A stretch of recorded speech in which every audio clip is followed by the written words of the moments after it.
So we bought all the databases. We could then compare those databases with all these anecdotes that we had heard over lunch, dinner, tea, coffee, dessert. And we came up with the most remarkable discovery I've ever in economic discovery I've ever seen in my entire life, which is that between 1996 and 1999, the management of Gazprom had stolen oil and gas reserves equal to the size of Kuwait.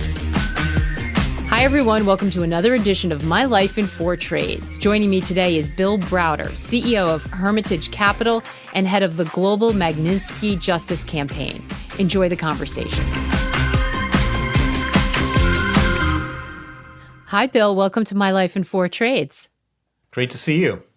Yeah, same here. So before we jump into your trades, and I have a feeling they might be a little out of the ordinary of our normal trades, but before we do that, why don't you tell us a little bit about your background? Where did you grow up, and what were the early years like for you? Well, my trades are going to be out of the ordinary, and my background is out of the ordinary. I come from I grew up in Chicago, born in Princeton, New Jersey, but I come from a very unusual family. My grandfather was the head of the American Communist Party between 1932 and 45. And so when I was going through my teenage rebellion in the 1970s, I was trying to figure out a way of rebelling from this family of communists. And growing my hair long, it grew into an afro. You can't quite tell that now, but strangely, that didn't upset my family. I followed the Grateful Dead around the country for a few months, and also that didn't upset my family. But then I put on a suit and tie and became a capitalist, and that really did upset my family. So became a capitalist. I went to Stanford Business School, graduated in 1989, which was the year that the Berlin Wall came down. And as I was trying to figure out what to do after business school, I had an epiphany one day, which is that if the Berlin Wall has just come down and my grandfather was the biggest communist in America, I'm going to try to become the biggest capitalist in Eastern Europe. And so that's what I set out to do. And I eventually moved to Russia in 1996. I set up an investment fund called the Hermitage Fund, which grew eventually to become the largest investment fund in the country. So I achieved my dream. But in the process, I also encountered some pretty crazy stuff, which I'm sure we'll be talking about today. As a kid, what sort of impression did that sort of, interesting family background leave on you? I mean, you mentioned you were rebellious because you not only had activists, but you also come from a long line of academics as well, don't you?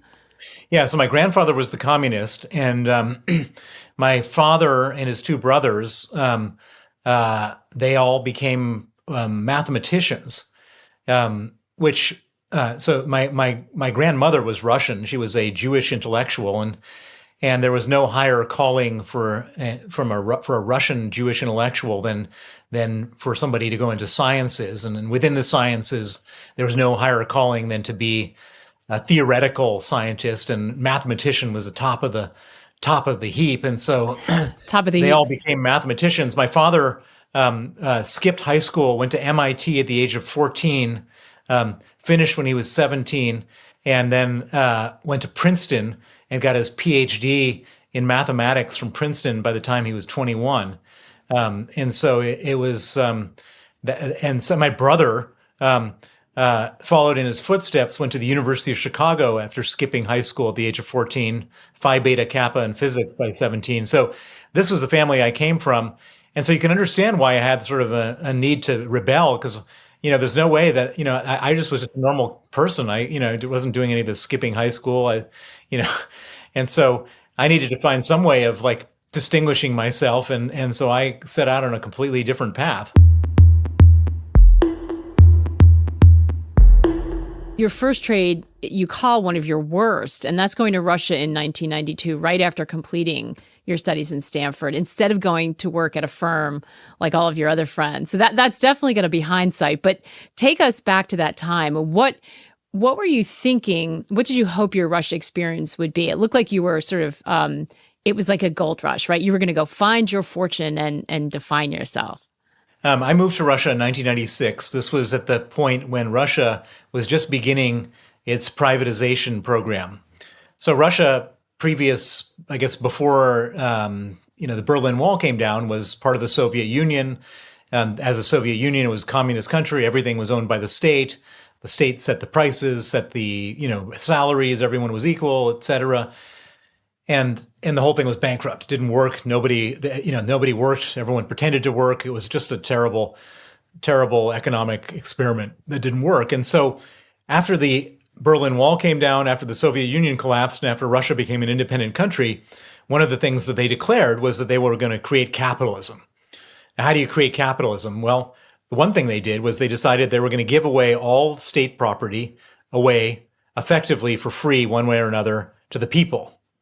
And so they embarked on this mass privatization program where they created all sorts of different schemes to supposedly give away everything to the people. What ended up happening was not what they designed. Instead of everybody benefiting, 22 oligarchs ended up controlling like more than 40% of the gross domestic product of Russia, which was highly unfair. It wasn't anything what they envisaged, and it's of course led to all the terrible problems that we have today. But for me, at that time, they controlled 40%, but there were little crumbs falling off the table.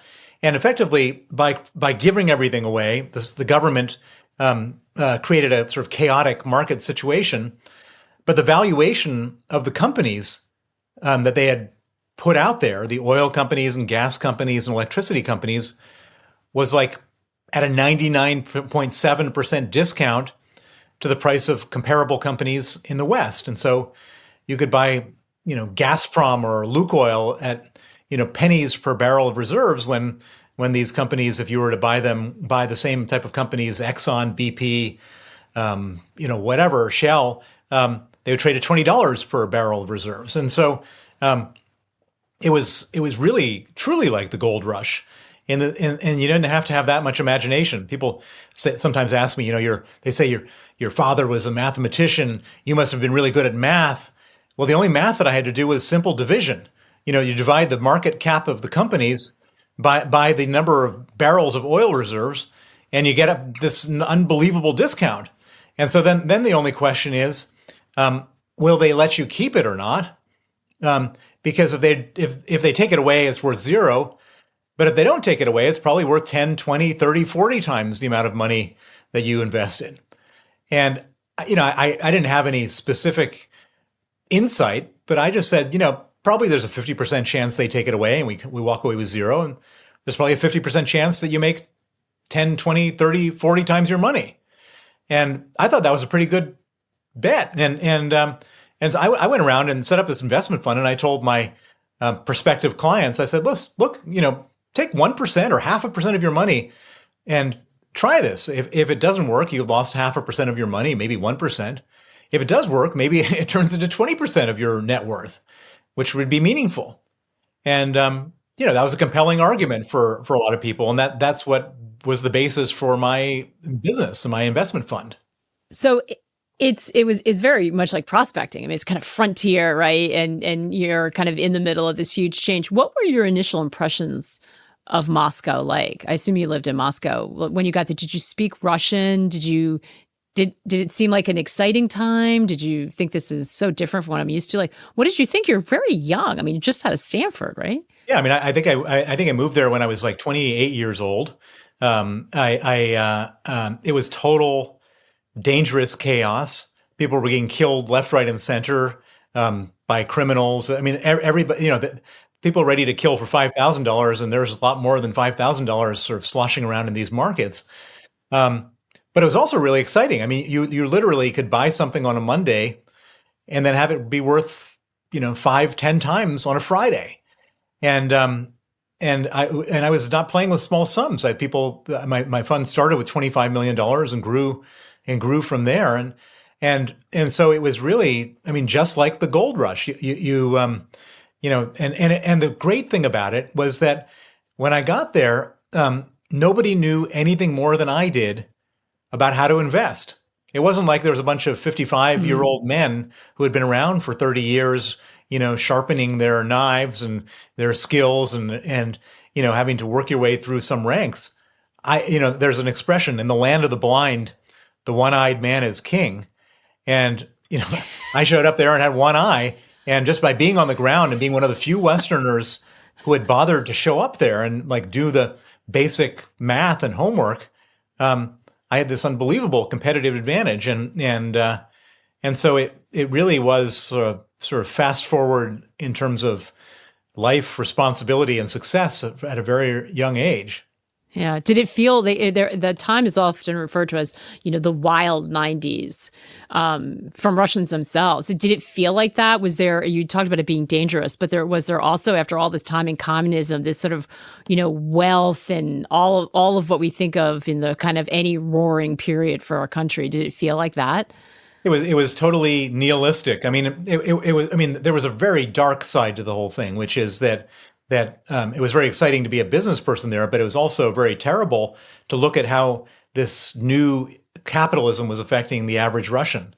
And the life expectancy of a male dropped to like 57 years.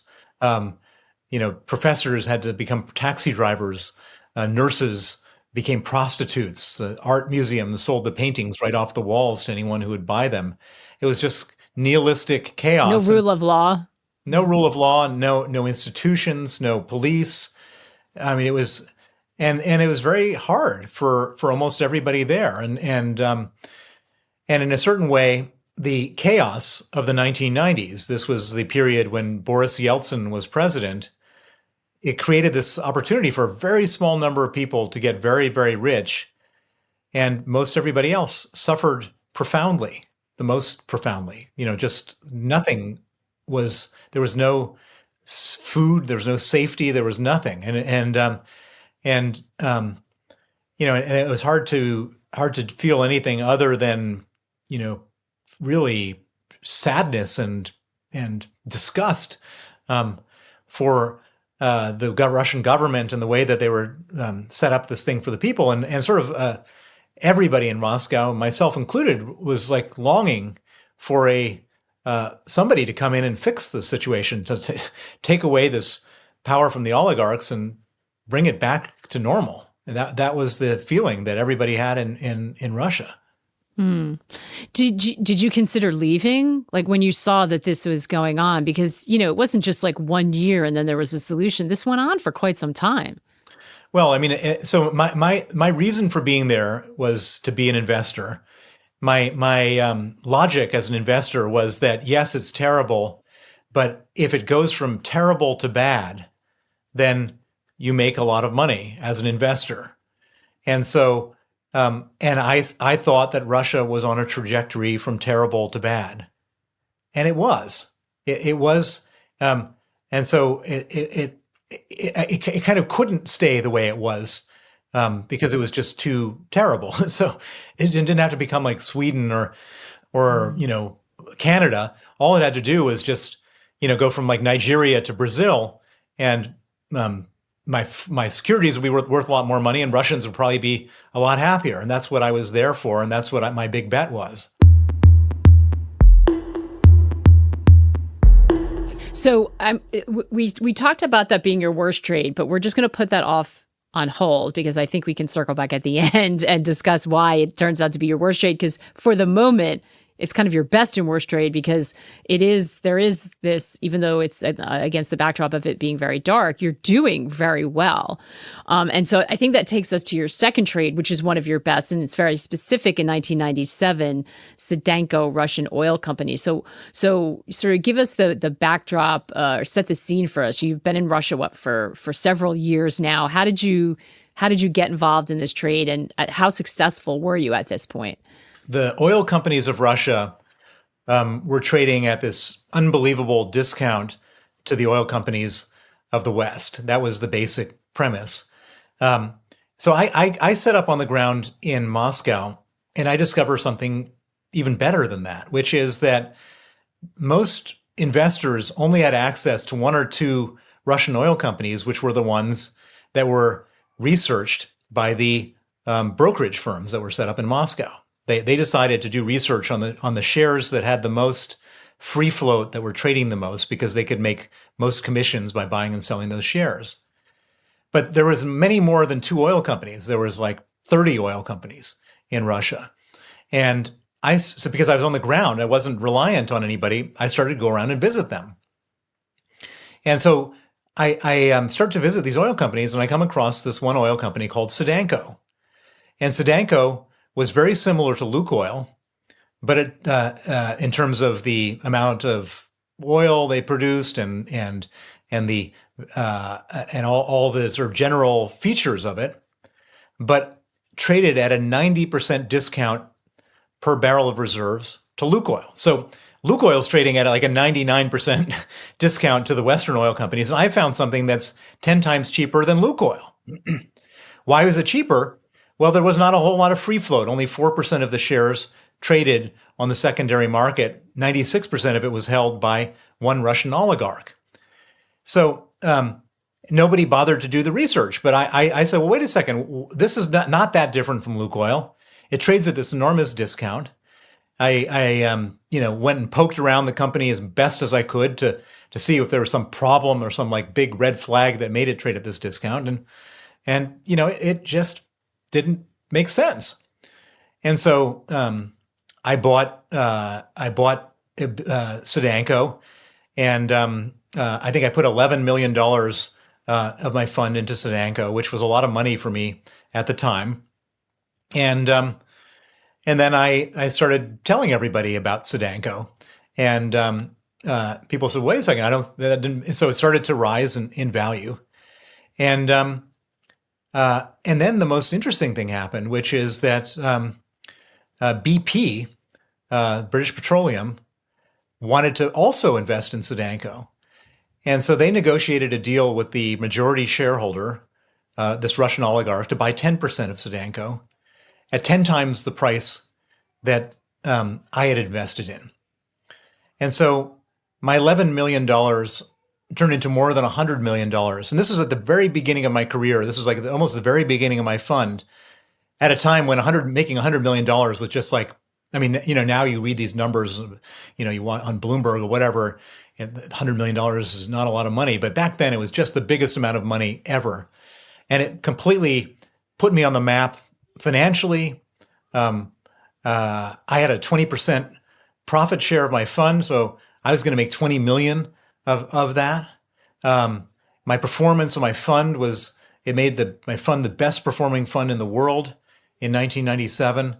And it was just so satisfying. Which is crazy. It was just so satisfying to have like bet big and bet right, and have it just, in every different way validate my thesis that Russia was cheap, and because I was on the ground, I could find things that were even cheaper.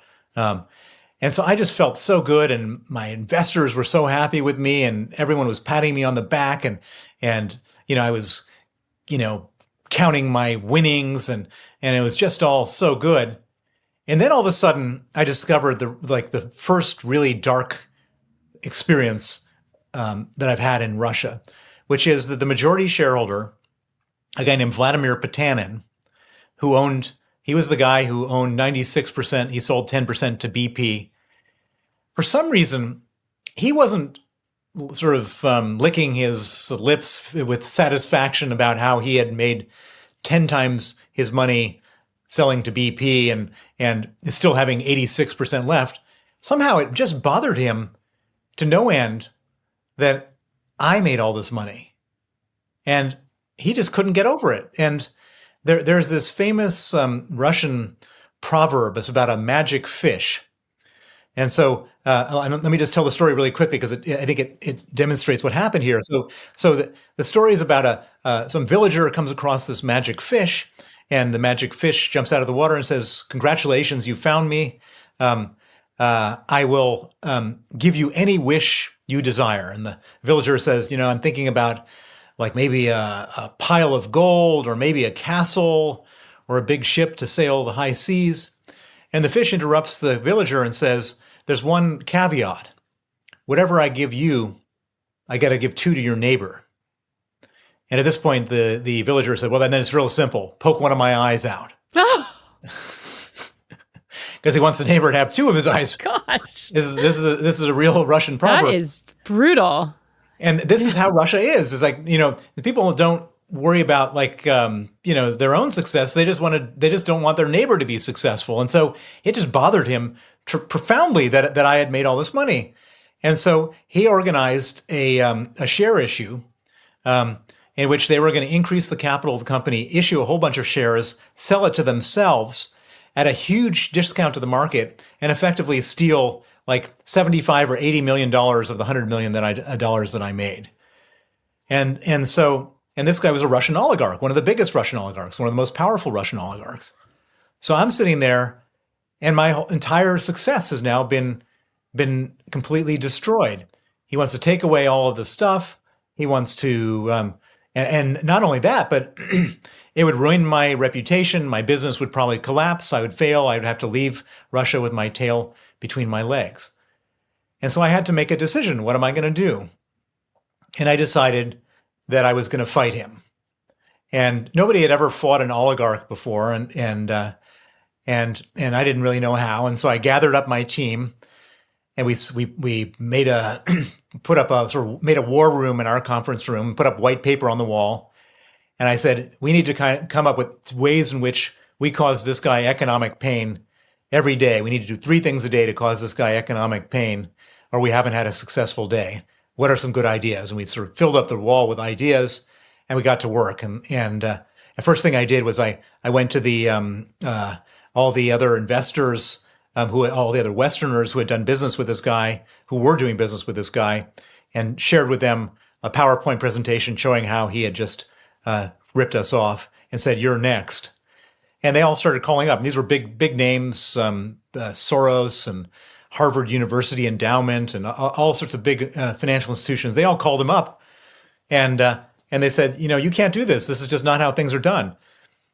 And this infuriated him. And he had one of his I was gonna say even more. he had one of his underlings call me up and said, "Bill, you're not playing by the rules."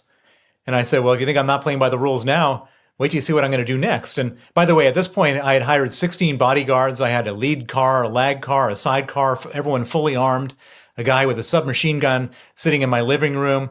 I was ready, I was ready for whatever was going to come my way, and I was not going to back down.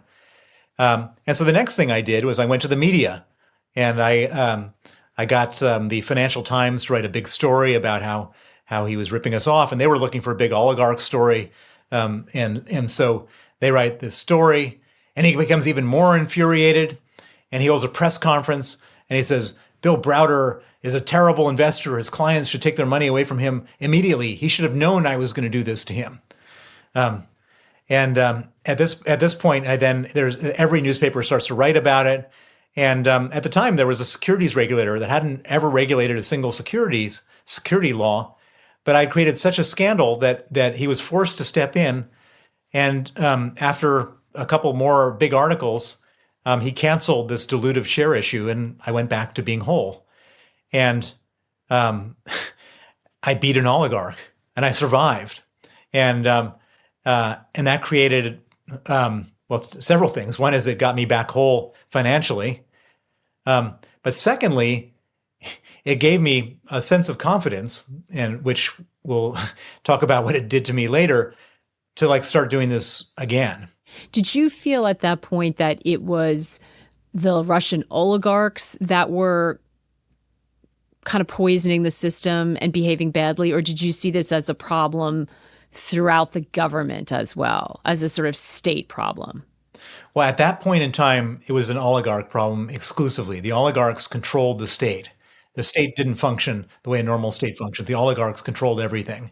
And so they were like the complete devil, the ruining everything for everybody and ruining it for me. And I thought, these oligarchs, were such sort of chest thumping alpha male on steroids characters, but actually they weren't.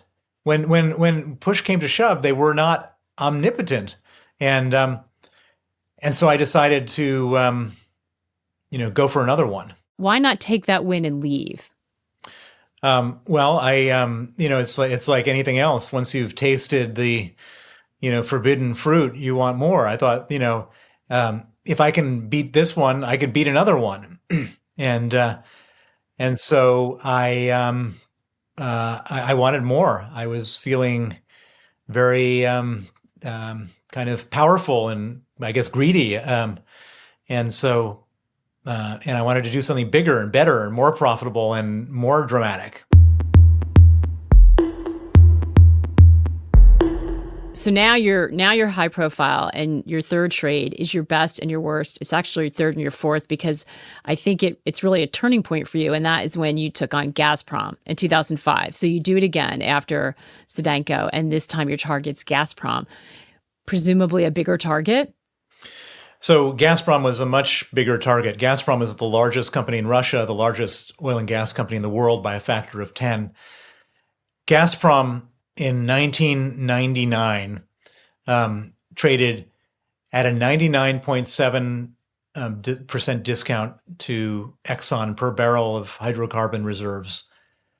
At that point in time, everybody assumed that every last cubic meter of gas and gas reserves was stolen out of the company.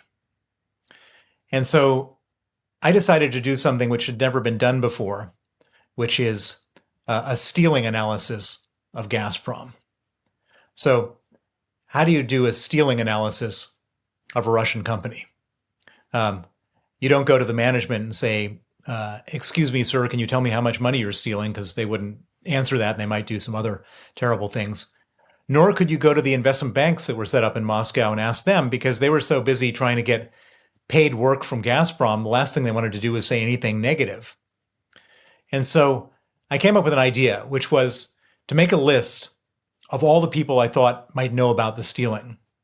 This included ex-employees, competitors, customers, suppliers, government officials, former government officials, anyone who might have some detailed knowledge of the stealing. And I made a list of these people, and then I sent out invitations to invite them to breakfast, lunch, dinner, tea, coffee, dessert. And I didn't tell them what my agenda was in advance. I just invited them. And interestingly, like of the 40 or 45 people that I sent these invitations out to, like 35 said yes. They were kind of curious. What does this Western guy want to treat me to lunch for? And so I had my first lunch. It was with a small competitor to Gazprom. And we sat down in an Italian restaurant across the street from the Kremlin, across the river from the Kremlin, I should say. And we sat down, and I didn't know what his response was going to be when I opened up and told him what I wanted. But we sat down and ordered, and I said, well, the reason I invited you here is I'm interested in understanding what's being stolen from Gazprom. Can you tell me, do you know? And that was like the moment of truth. Is he going to get up and walk away, or what's he going to do? And instead of getting up and walking away, the guy leans forward and he says, you can't even imagine the kind of stealing that's going on there. And he starts just rattling off scam after scam after scam. And I had a little notebook, and I was writing it all down and turning the page and writing some more and writing some more. And he barely touched his meal. And we're like 2 hours and 20 minutes into it. I had another meeting I had to go to. I had to cut it short. And it turned out that the reason he was so helpful is not because he wanted to be helpful. He was just infuriated that like some small group of people got to steal all that money and he didn't. And he didn't want them to get away with it. And so he shared with me this information, and everybody else did too. And so I had filled up 2 full notebooks with unbelievable data and sort of stories and anecdotes about all the stealing. So I filled up these notebooks, but the problem is that it was clear there was something gigantic going on at Gazprom, some terrible fraud. But it's hard for me to know what I could do about it, because I couldn't just I couldn't go to the media because it was all hearsay. There was no proof. It was just a bunch of rumors over lunch. I couldn't go to court for the same reason. There was no evidence, and so I sat there feeling like I was sitting on this unbelievable sort of treasure trove of something, but not really knowing what to do with it. And I was frustrated and kind of disappointed and wishing I had some breakthrough. And then about 3 weeks after the last interview, my head of research, a guy named Vadim Kleiner, is driving his car through Moscow, and he gets to a place called Pushkin Square. And Pushkin Square, the traffic snarls up really, really badly. So badly that if you're unlucky, you could be sitting there for an hour. If you're lucky, 15 minutes. And as a result of these traffic jams, these young street urchin kids try to sell things to people who are stuck in their cars. They're selling cigarettes and pirated DVDs and pantyhose and all sorts of things. And this is back before the days of cell phones, where you could look at your phone while you're sitting in traffic. And so some kid comes up to his window and knocks, and he rolls it down and he says, "What do you got?" And the kid said, "Databases." And Vadim looks at him sort of quizzically. "What do you mean databases?" And the kid says, he opens up he has this dirty down parka. He opens it up and he has all these like folders, these translucent folders with these disks in it. And he says, Vadim points towards one of them and says, "What's that?" And the kid says, "The Moscow Registration Chamber database." And this is something that this is the database that shows like the beneficial ownership of all Moscow-based companies, and something we've been looking for. And Vadim said, "Well, how much?" Honestly, this is like crazy. It's insane. And Vadim says, "How much?" And the kid says, $5. So Vadim buys the disk, comes back to the office, and he says, "Guess what? I've just bought the Moscow Registration Chamber database for $5. And I said, "You've been ripped off for sure." And he said, "Let's see." And I should point out, this is well before the days of computer viruses. So we stick this disk in the computer. And sure enough, it's all bells and whistles, Moscow Registration Chamber database. But the best part was when we popped the disk out, there was a phone number on the disk you could call for other databases. And so we called the number and we got the Russian Securities Commission database, the Customs Committee database, all sorts of other databases. And indeed, Vadim did get ripped off because the other databases were only $1. And so basically what had happened is in Russia, the guys working in the ministry, as the most bureaucratic country in the world, they're not being paid anything. And so they're putting up all this information for sale. So we bought all the databases. We could then compare those databases with all these anecdotes that we had heard over lunch, dinner, tea, coffee, dessert. And we came up with the most remarkable discovery I've ever in economic discovery I've ever seen in my entire life, which is that between 1996 and 1999, the management of Gazprom had stolen oil and gas reserves equal to the size of Kuwait. So remember, there was a war fought over oil and gas reserves the size of Kuwait in Kuwait, the first Gulf War. And we just discovered a similar type of crime at Gazprom. So that was the first most impressive economic statistic I had ever seen. The second most impressive economic statistic is that Gazprom, the reserves the size of Kuwait only represented 9.65% of Gazprom's total reserves. In other words, 91% of the company is still there. Now, this is a company that's trading at a 99.7% discount because everybody is assuming everything has been stolen. And we could now prove effectively scientifically that almost everything is still there. So as an investor, what do you do with that? You back up the truck. And I bought as much Gazprom as I could get my hands on. I made it my single largest investment in the fund. I then did something very interesting, which is that instead of just leaving it as it is and waiting for the world to discover this, I shared it with the Financial Times and the Wall Street Journal and Business Week and New York Times. They each wrote a story. On the back of those stories, then the Russian press wrote stories. On the back of those stories, then the parliament began debating whether it was a good thing or bad thing for these assets to be stolen. More stories. On the back of that, the management had hired an accounting firm, PricewaterhouseCoopers, to write a report saying it was a good thing for these assets to be stolen. More stories. And by the time we were all done, there was like 500 stories. And then Vladimir Putin, this is in 2001, he was newly sort of elected president. He steps into the fray and he fires the CEO who was doing all the stealing and replaces him with a new guy whose job it was not to steal assets. The guy could steal everything else, just not assets. But just making the announcement that no more assets were going to leave the balance sheet of Gazprom, the share price doubled. And then it doubled again, and it doubled again, and it doubled again, and doubled again. And it kept on doubling and doubling until the share price was up 100 times from when I first started this whole campaign.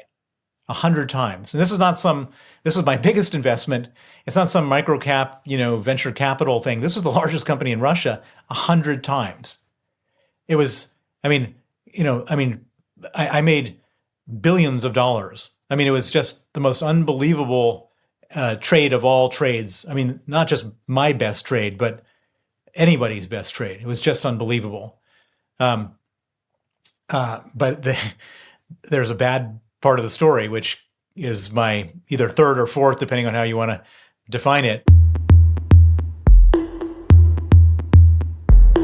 It's the fourth, yeah, because it's like the flip side of this. By the way, it's very often in this podcast that people's best trade is also turns out to be their worst trade, or vice versa. So you're sitting on billions. Is it realized gains or is it paper gains at this point? So here's what happened. So the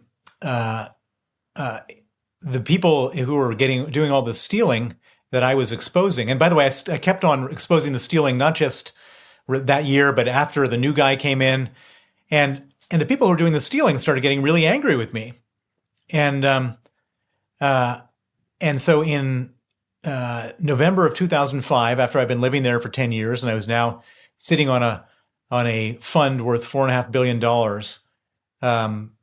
I'm flying back from London to Moscow from a weekend trip abroad, and I'm arrested at Sheremetyevo Airport.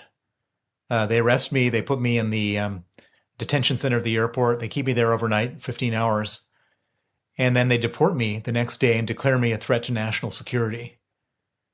And now it's a pretty terrible thing to be a specialist on Russia and be kicked out of your own country. But I understood that the Russians could go a lot further than that. And so I looked around and said, what else could they do to me? And they could arrest my people and they could seize my assets. And so what did I do? I evacuated my entire staff and their dependents. And then once they were safely out, we quickly and quietly liquidated everything we held in Russia. And so it went from unrealized to realized gains. We got all of our money out and we got it out safely. They didn't get it. So from a financial perspective, this was the best trade and it was a realized trade. But it was the non-financial stuff that happens next, which is where the nightmare is. So 18 months after I was expelled, the police raid my office in Moscow, and they raid the office of an American law firm I use, and they're looking specifically for the stamps, seals, and certificates for our investment holding companies. They find them at the law firm's office. They seize them, and the next thing I know, we no longer own our investment holding companies. They've been transferred to a guy convicted of manslaughter, and now, I was really worried about this, not for financial reasons, but if the police are working with criminals to steal companies, what else are they going to be doing? I think I'd be arrested. I thought I'd be arrested someday when I'm walking through Frankfurt Airport. So I go out and hire the smartest lawyer I know, a young man named Sergei Magnitsky. I ask him to investigate and stop whatever's going on. Sergei goes out, he investigates, and he comes back and he says, I figured out what they were trying to do. First, they were trying to steal your money. They didn't succeed. However, the second part of their scam, they did succeed. And the second part of the scam was when we were selling everything. In that particular year, we declared a profit of $1 billion. And we paid $230 million of capital gains tax to the Russian government. And what Sergei had learned was that the people who stole our companies went back to the tax authorities and they filed an amended tax return, and they said this $230 million was paid in error. And on the 23rd of December, 2007, 2 days before Christmas, they asked for a $230 million tax refund, the largest tax refund in Russian history, and is approved and paid out the next day. Sergei and I were convinced this was a rogue operation, and that if Putin and the guys at the top knew about this, they would go and stop it and prosecute the bad guys. And so we filed criminal complaints, went to the media, and Sergei testified against the officials involved. But instead of arresting the people who did the scam, the people who Sergei testified against arrested him. They put him in pretrial detention. They tortured him for 358 days. And they murdered him in Russian police custody on November 16, 2009, 13 years ago. So that by far was the worst thing that's ever happened. I mean, everything else was all fun and games, all, whatever problems we had were virtual. But now a guy who was my lawyer, my friend, was murdered in the most horrific way after being tortured for 358 days in prison for basically being my lawyer. And since his murder, I've made it my life's work to go after the people who killed him. And I've given up my life as a fund manager. And I've devoted all of my time, all of my resources, and all of my energy going after the people who killed Sergei to make sure they face justice. And that's led to all sorts of things, including the passage of a piece of legislation called the Magnitsky Act, named after my lawyer, Sergei Magnitsky, which freezes the assets and bans the visas of people who killed him and people who do similar types of crimes. The Magnitsky Act was passed in the United States in 2012, and it now exists in 34 countries, including Canada, the United Kingdom, the European Union, Australia. And we've also gone after the money that they stole, and we've investigated for nearly 13 years the money laundering component. And whenever we find it, we report it to the law enforcement authorities of different countries, and there's now freezing orders in place in a number of countries going after the money. And by looking at all this stuff, by digging into this stuff, we've discovered much bigger crimes than just the crime committed against us. And we really, sort of very unlucky by being victimized. I've now seen the true nature and the exact nature of the Putin regime, which is it's a criminal organization set up to steal money and kill people that stand in the way. And they've done a lot of killing and a lot of stealing since they got started.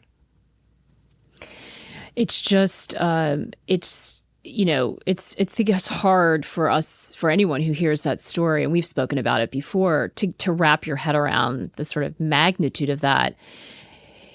But for you personally, I know how painful it was to feel responsible. I mean, you can hear it in your voice for what happened.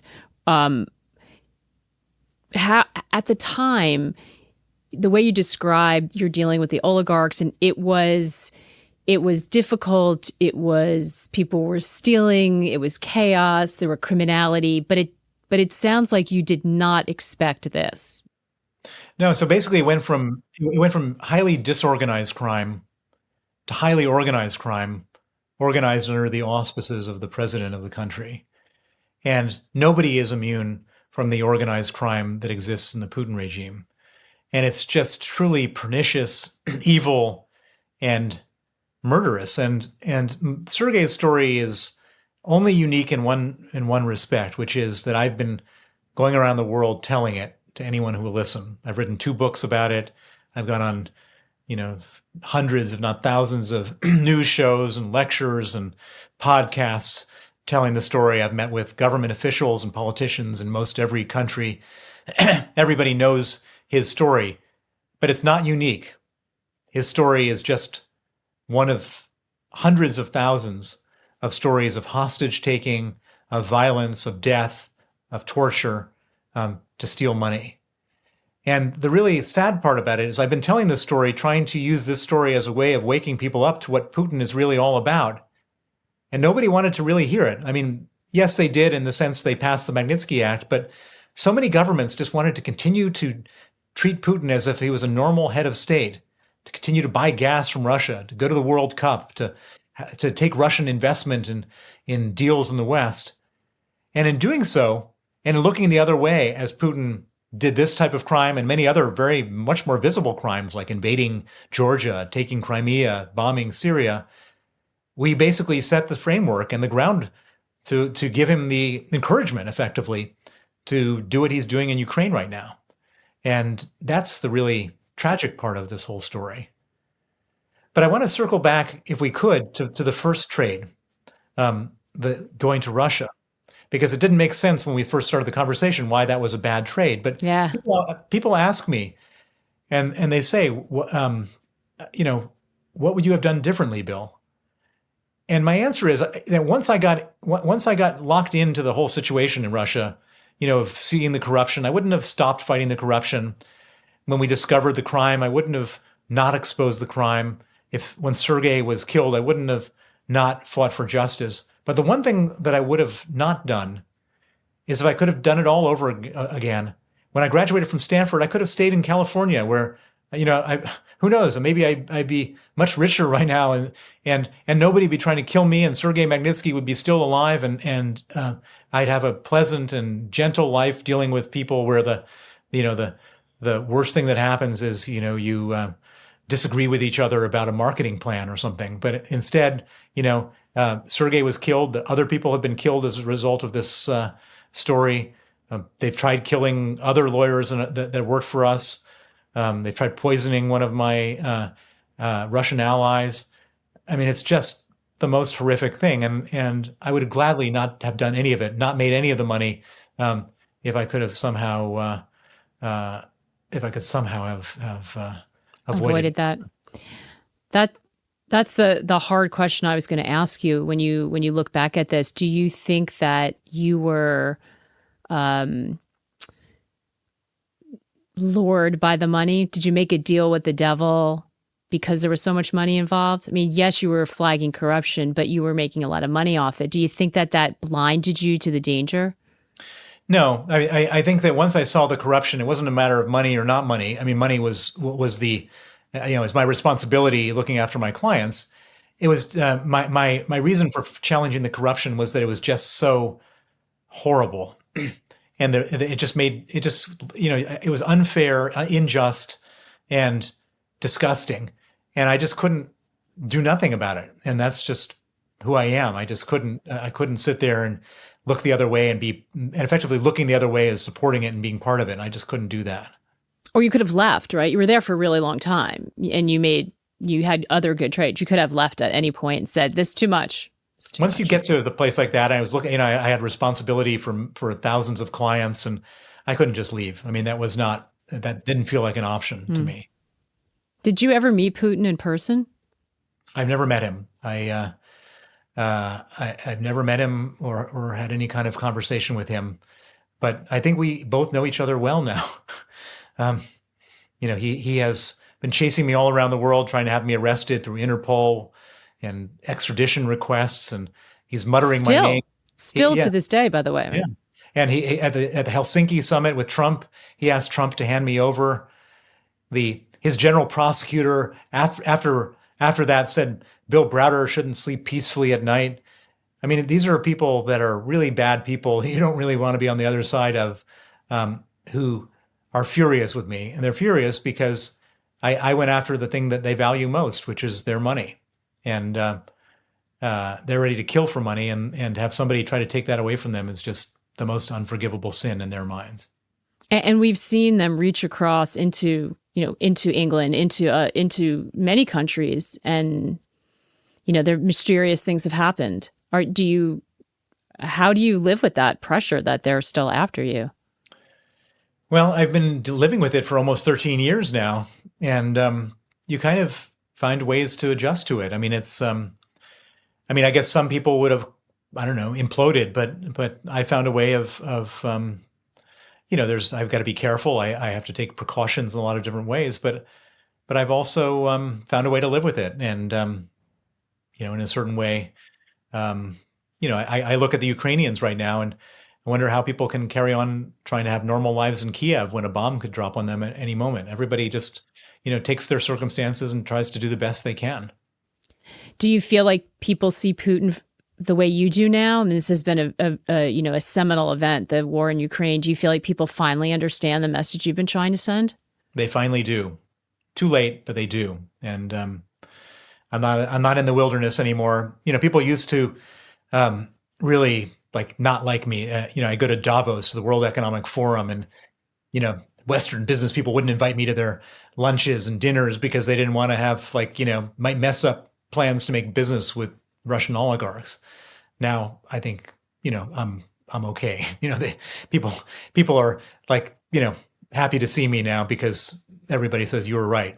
You feel vindicated. What do you think happens now? We're seeing developments where Ukraine apparently looks like they're pushing back. There's some reports of, the soldiers retreating from Russia. I mean, it's hard to know what's actually happening on the ground in the fog of war. But What do you make of it? What do you think that means for Putin? Well, I think it's amazing and great, and it's hugely boosting the morale of Ukraine. It's boosting the morale of the West, who we need to continue to support Ukraine. It's hurting the morale dramatically of Russians. But I should caution everybody that this is a very small proportion of the territory that Russians have taken that's been reclaimed. It's like less than 10%. And Russia has a huge amount of resources, troops, and malicious intent. And I know Putin real well, and he doesn't take humiliation well. He doesn't do humiliation well, and he will escalate. And so we have to, pat ourselves on the back and root for the Ukrainians and feel good about it, but understand that this is a long war. I doubt profoundly that this is the end of the war. It'd be lovely and amazing if it was, but I think this is just, a good blip in the right direction. But, this is going to carry on, unfortunately. Is this problem a Putin problem, or do you think it runs deeper into the Russian psyche? So say Putin goes somehow. Is any chance the person who replaces him is a new start for Russia, or could it be worse or the same? I don't think it'd be worse. It all depends on how Putin goes. If he's eliminated in a popular uprising, then Alexei Navalny can become the next president of Russia. If he were to die in his sleep or get taken out in a palace coup, then it could just be another guy just like Putin. It's I don't think there's anyone worse than Putin. I think he's as bad as you get, and we shouldn't worry about that. But it really depends very much. But one thing I can say is if the Ukrainians do succeed in getting rid of Russian troops on their territory, Putin will be gone. Bill, I got more questions, but we're out of time. So I'm just going to say thank you so much for being on the podcast. It was fantastic to catch up with you again. Great to see you. Thank you for the great questions, and hope to see you again soon. All right, that's a wrap on this week's edition of My Life in 4 Trades. For more on the series, visit realvision.com/My Life in 4 Trades. Make sure to use the numeral 4. Hey everyone, thanks for watching. If you like this show, you're going to love Real Vision Essential.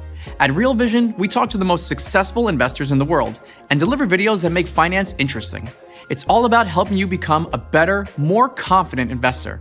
Now, we could dress that up in fancy marketing buzzwords, but it's really that simple.